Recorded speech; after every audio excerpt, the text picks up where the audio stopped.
She, India, does not rise as other countries do for self or when she is strong to trample on the weak. She is rising to shed the eternal light entrusted to her over the world. India has always existed for humanity and not for herself, and it is for humanity and not for herself that she must be great. So the why of the Shakti Kumbh is right there.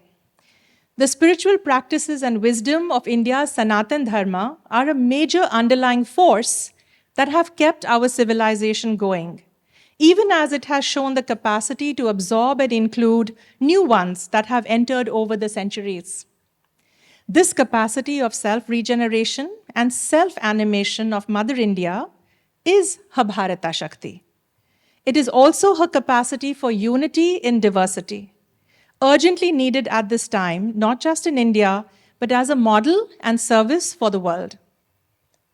This spiritual force is gathered and celebrated every 4 years with the Kumbh Mela, instituted by the great Guru Adi Shankaracharya centuries ago.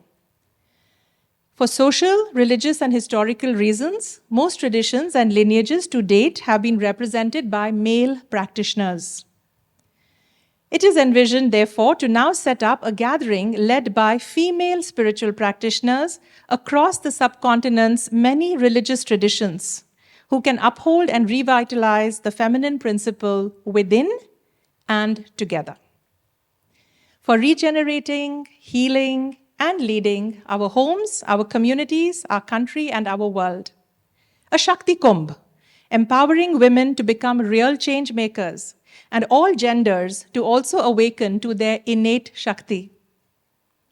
Serving to balance and boost India's soul force, and helping her reach for her spiritual destiny.